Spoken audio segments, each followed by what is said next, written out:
And then finally, I think over the last few years, I've started to have people come back to me and say, I heard you talk at my high school 5 years ago. That gave me the spark to go efforts by organizations like Seattle Friends of Vision, like you're going to hear about today. So, you know, we need folks, again, to get out right in front of the public.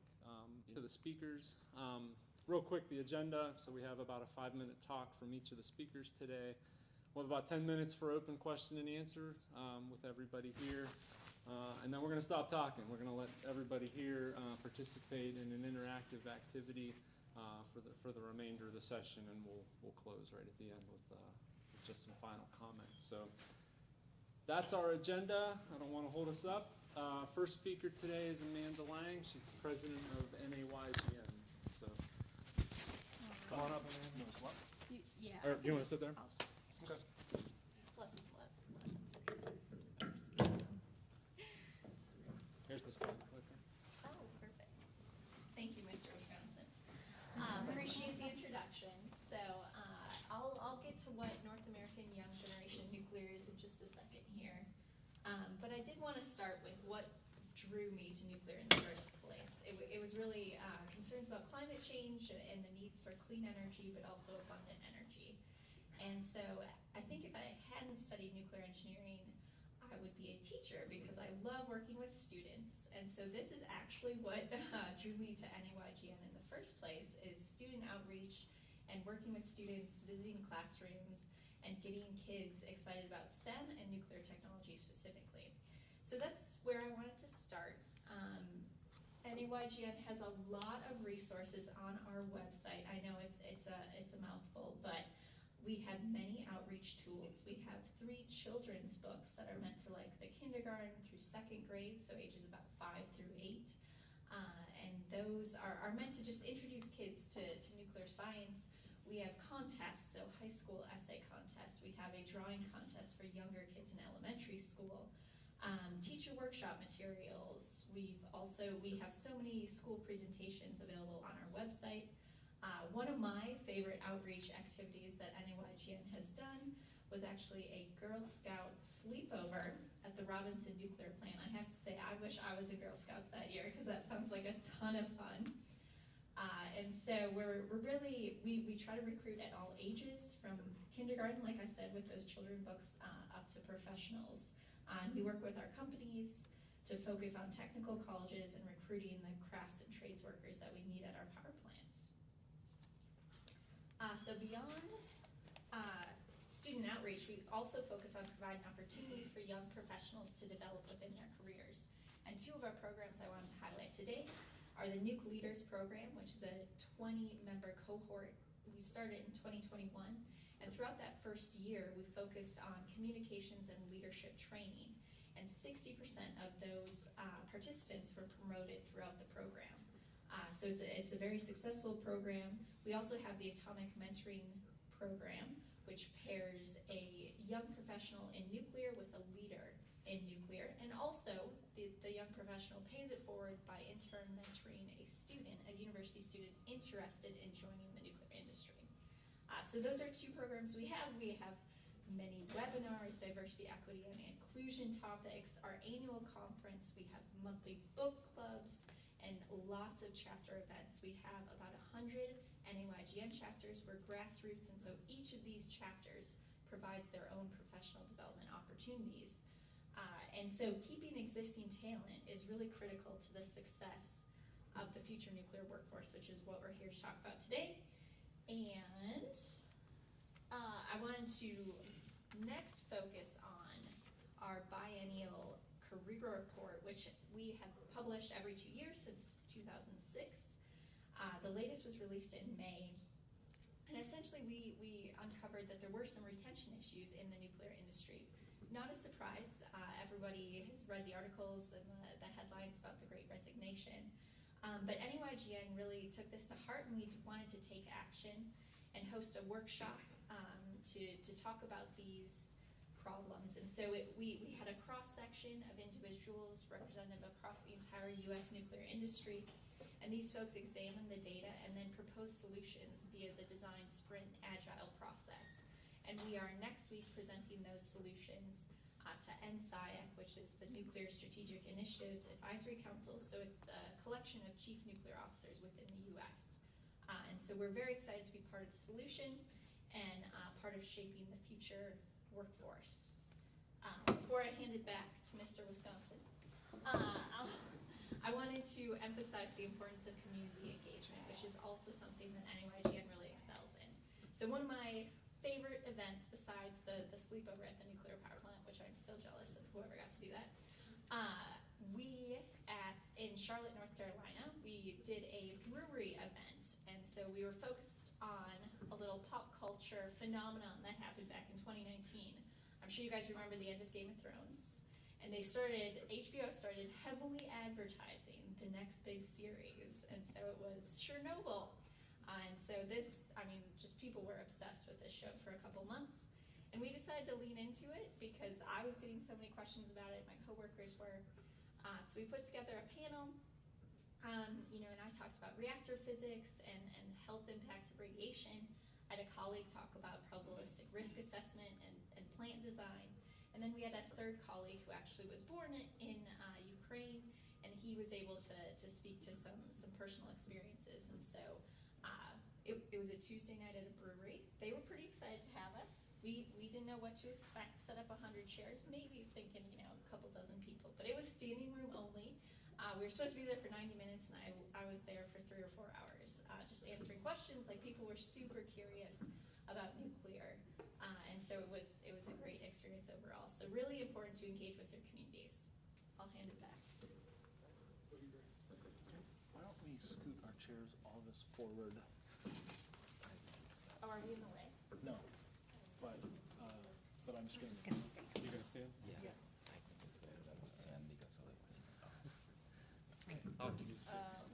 Okay, so next speaker is Johnsy Kandasamy, who comes to us from Idaho National Laboratory. She's the executive director of their net zero program. So welcome, Johnsy. All right, thank you.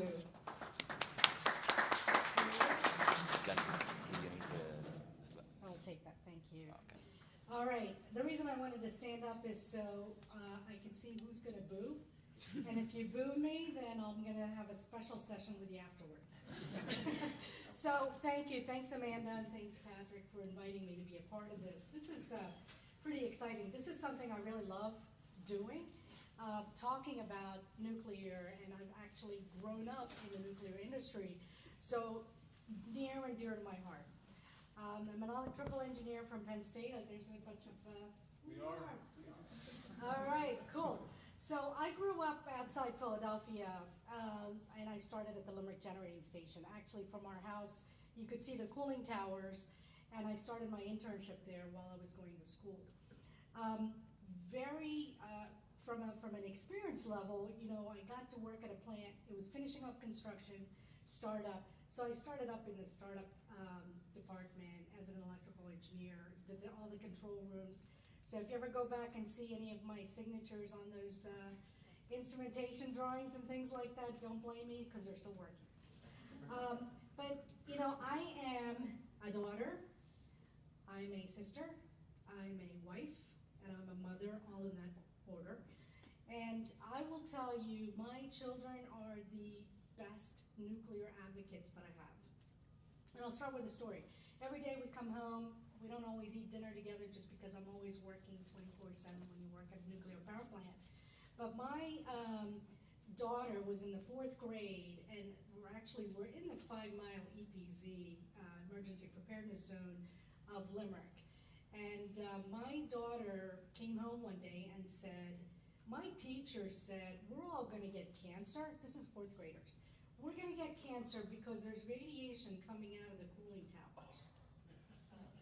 And I said, what did you do? She goes, I raised my hand and I said, that's not true because my mommy wouldn't work there if it was true. So I called the teacher up, and then we actually 5 buses later with the 4th graders that came out to Limerick, and this was before 9/11, so they can go up on the refuel floor, and they had a really amazing opportunity to see a nuclear power plant and all the different areas of the plant. What a big difference that made for the teachers Because think about it, each teacher probably has about 30 students or so, and then you multiply by the parents and everybody else. That community just got influenced by these little children going home and saying, we have radiation coming out of those cooling towers. But what a turnabout, right? So that was like, we gotta do something. We gotta do more of this. So that was the start of it, and my kids still today, whether on an airplane or whatever, talk about what their mommy does and what it is safe and it is secure and so on. So we fast forward 1999, NEI and the Global WIN organization said we need to have a U.S. Women in Nuclear organization, and so as part of that, they kicked it off in 1999. I actually have been part of, as a member of U.S. Women in Nuclear since its inception, until NEI decided they wanted to, they're still sponsors, but they wanted the industry to start running the organization. And I was asked if I would be the first chair or vice chair of the steering committee. I was part of the steering committee at that time. I can't tell you the experience that I've had being a part of that organization and being able to network and have the opportunity for all of the women and men that are part of members around the nation to be a part of that. I'm also now part of the Global Women in Nuclear, and have opportunities to go be a part of that. So when we got together in 2018 and we formed this new organization, it's not a new organization, it's an industry-led organization. We looked at it and said, what do we need to do versus, we rely on NAYGN as our feeder organization because you're the young generation, you're the future, you're gonna get us and continue to keep nuclear in the focus. So we said, what can we do strategically as an organization that we can influence the industry? So I think back, I was the first maintenance supervisor when I was at Limerick of 50-some men across the Exelon fleet that were maintenance supervisors.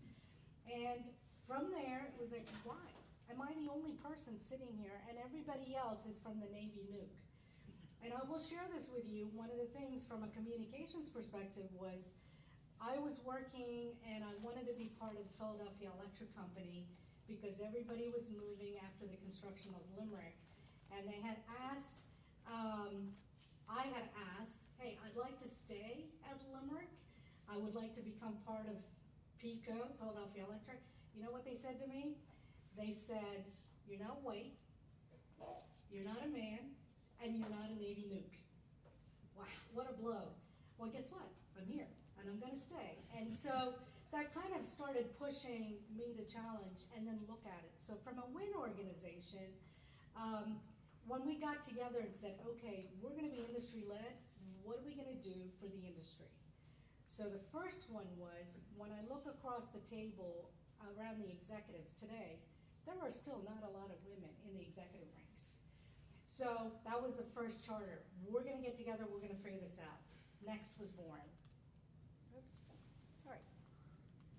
Oh. So Nuclear Executives of Tomorrow. So we looked at this and we have an executive advisory council of 12 chief nuclear officers, and we said we need to close this gender gap. And we need to close it at the top because that's gonna help all the way down. So we created this program, 12 nominated by their chief nuclear officers to be a part of this program. It's 12 months long. They get an opportunity to network, they get an opportunity, and the objective when they graduate is to be an executive within 18 months. And we have an 18-month metrics that looks at it. 68% of the last 3 classes that I've gone through are now executives in the nuclear industry. So very proud of that, and we continue to go forward. We're in the 4th year now of NEXT. Atomic Ally. So when I got as the chair in 2020, I met with Maria Korsnick and I said, we have NAYGN, we have American Nuclear Society, we have the Nuclear Energy Institute, and we have WIN. There are a lot of things we do together. Why can't we combine? Why can't we collaborate? Why can't we partner? So from that, she said, go make it happen. So we got together with the 4 organizations, and Atomic Allies was born. So we're doing a lot of collaborative activities, advocacy and professional development and so on. And then recently, this year, last year, so these are all 2020, 2021. GROW, which is about growth, relationships, and opportunities through WIN. We select about 18 pairs, mentors and mentees across the nuclear industry. Again, sponsored and selected. First year pilot was completed, very successful. We have, for next in this, people standing in line, CNOs calling up and saying, Chauncey, when's the next class? We want to start.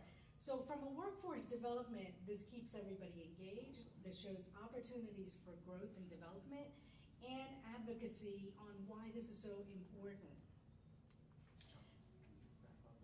Yep, 1 second here. Real quick, I'm not going to read this to you, but really the group that we just started right now is the U.S. WIN Diversity, Equity, and Inclusion Group. What that is really we looked at originally for women in the mid-level, but we decided we need to be more focused on that. However, open it up to all. So disabled, women, young, old, whatever you want to call it, whatever religion, race, whatever you are, part of this working group. And we're focused on 4 things, which is inclusion. We're putting a library together for opportunities for networking and being able to share different information. First line managers and LGBTQ. So that is something that we wanted to make sure is in the forefront, and so that's part of this working group. I can go on forever and ever, but I got the hook, so thank you.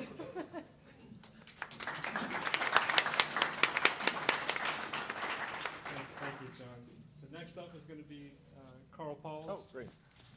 So Carl is an organizer and volunteer. He's come to us from Seattle, Washington this week, and he represents Seattle Friends of Fission. I forgot my notes. And I'm going to hide behind the lectern. Thank you.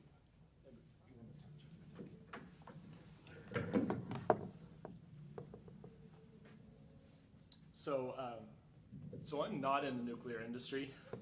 I gave up my last chance to work in nuclear back in the 90s. I wanted to get into video games. Well, so I did. I had an excellent basic science education, and I visited that Museum of Energy in Oak Ridge at least once a year. My time in East Tennessee gave me an appreciation for the environmental movement, and the local victory over acid rain had a very big impact, and I've always been looking for a way to create bigger waves. There's something missing in my nuclear education, though, and I didn't ever appreciate the benefits of nuclear's power density, and I had these archaic ideas about nuclear waste, and there was just some updates in my thinking that helped me change my mind. So now I'm volunteering with the Seattle Friends of Fission, and I hope I've helped make an impact with our public education and outreach. We have a really challenging local political environment, of course, and the history of the WPPSS bond default and the stereotypical traditional liberal environmental position on nuclear energy has been evident to me in the last 6 years. Friends of Fission in general does broad public outreach in addition to youth and bridge building activities. Our best recent success has been with young professionals and the IT crowd. We've got some wonderful local allies and developed relationships with great public venues like Town Hall, the Pacific Science Center. This one's actually Lagunitas Brewing Company, who has been acquired, but they're reopening to us for the first time next month. Our challenge, I think, is cultivating speakers who have time to reach out to local students. I'm especially excited to bring this experience right here back to my community. Our activists have become active in local political parties. I think that's especially important, both in Washington, the Washington State Democrats, and the Seattle chapter of the Democratic Socialists of America.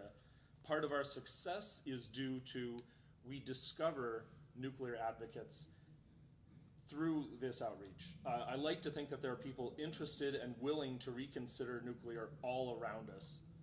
But as difficult as it is, I've spent time working with many different local environmental groups and campaigns. I know I've developed a bit of a reputation. That's a risk I'm happy to take on, because I think of myself as the ambassador for everyone who's afraid to speak up. I want to share a story about some of the outreach I've been doing with NAYGN this week. I found some local groups connected to 350.org were actually protesting this ministerial. So of course we went, and while we were there, Kevin joined me actually, but I heard some of the speakers greet me in their indigenous language, Asiyam Nichelachai. And I can't spell that for the life of me, but it is Salish, and I recognized it. In fact, I had met these two speakers, George Rubin and Cedar Rubin, 4 years ago at a Trans Mountain Pipeline protest. I don't know if they attended our reception. I, of course, invited them, but I did see evidence that that long positive contact hadn't been forgotten. This is the pattern of engagement I think will succeed in the pro-nuclear community. If you're here for the environment, whether you're a nuclear engineer or an investor or an activist like me, I want you to involve yourself in the grassroots environmental community, even the mildly anti-nuclear ones like 350, Sierra, XR, or Sunrise. And over the last few years, of course, we've weathered the pandemic. I've personally invested a lot of effort in maintaining our advocate community and reaching out to others online.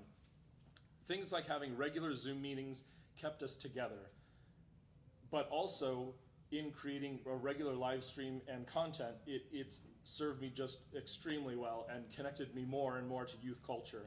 I actually recently joined the entertainment industry, and I've just further developed my skills through that.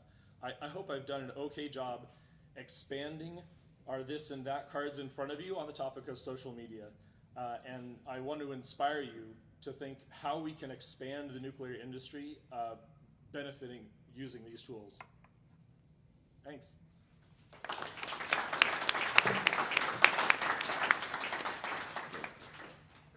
I use the podium as well? Oh, gonna say. No, I'm going to use the Okay. podium. So, thank you, Carl. Last speaker, Kevin Fernandez Cosiales. He is a professor originally from Spain. He's now visiting at Texas A&M University in College Station, and he represents IYNC today.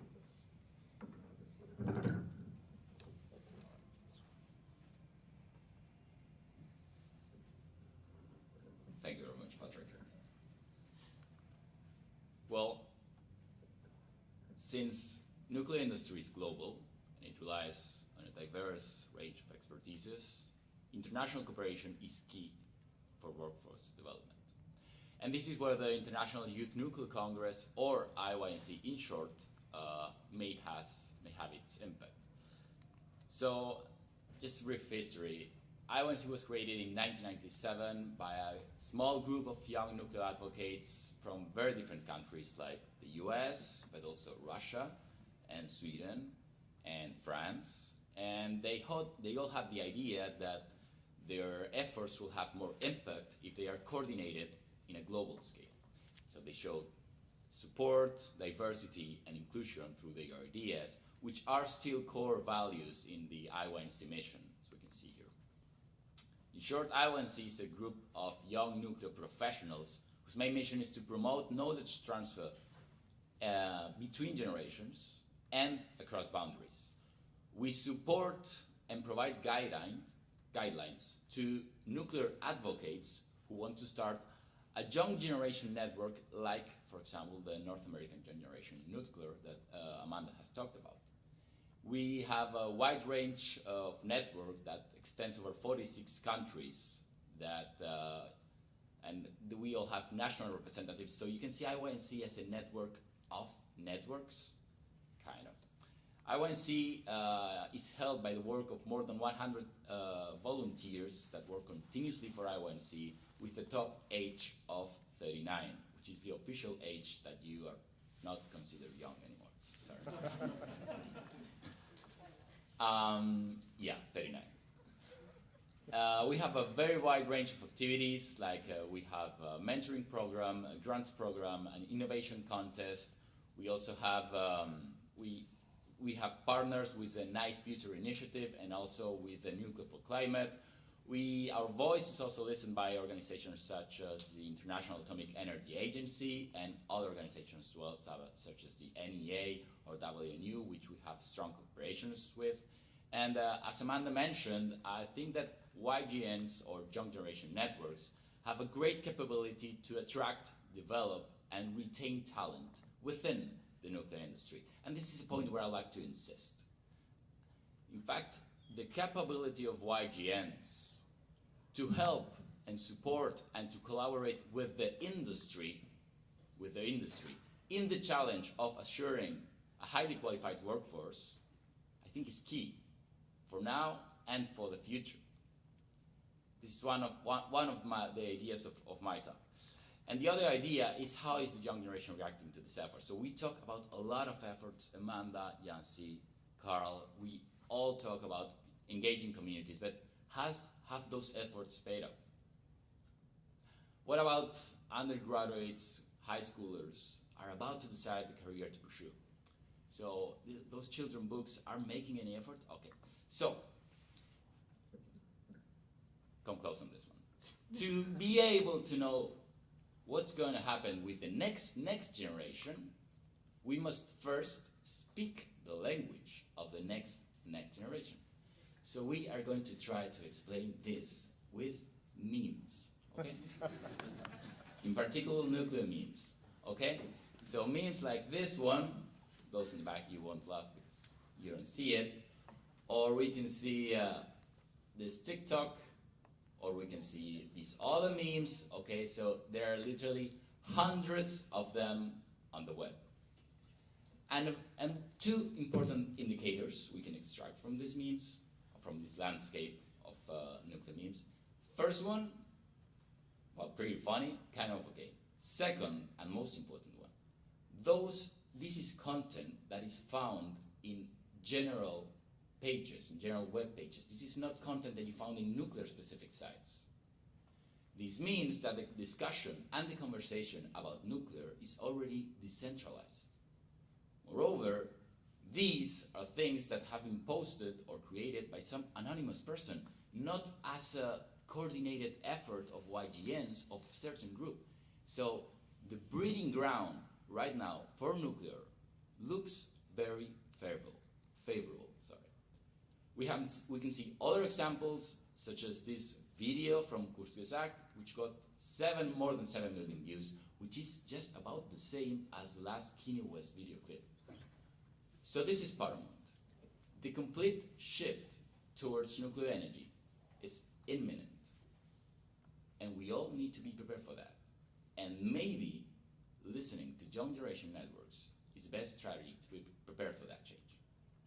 I'm going to connect this with one activity of IYNC, which instead of memes we use the scientific method to know the expectations and the opinions of the youth, which is a nuclear thermometer, which is like a coordinated effort to know the global, let's say, the global opinion from all different parts of the world about the expectations of the young nuclear workers. So if you later have 10 seconds, I will encourage you to scan the QR, and if you're young, I'm sorry about that, but yeah, I will encourage you to make the surveys that we have here. And of course, the most important activity that we made at IYNC is the IYNC Congress, which has been traveling around for the last 20 years.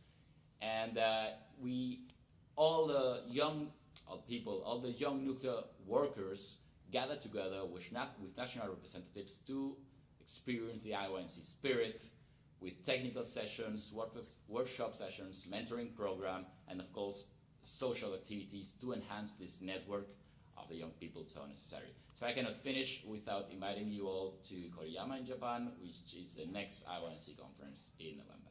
Thank you very much.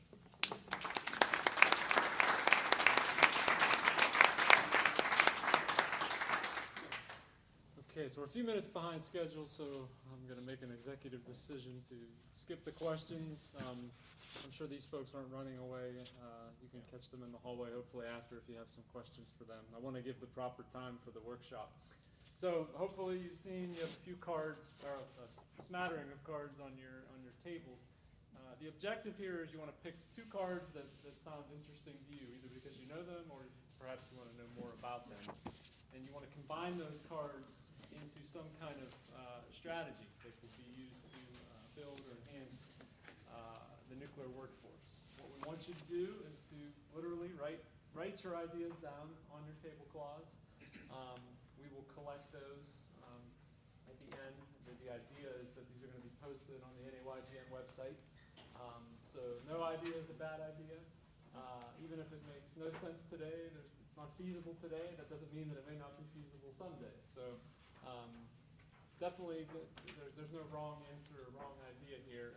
Carl, I think you wanted to give an example just to help folks get started. I've got a great example because we're doing nuclear education on live video right now because I started streaming. So that's one example. I put in these social media cards. Feel free to use them. We don't need to torture you. You can churn through a lot of ideas with social media, but there are many different sectors, many different categories here that feel free to be inspired by. Okay, so with that, you're free to brainstorm and collaborate. Each table will have at least one person, folks in the pink shirts, to help you along. If you have any questions, raise your hand. We're happy to help and have fun.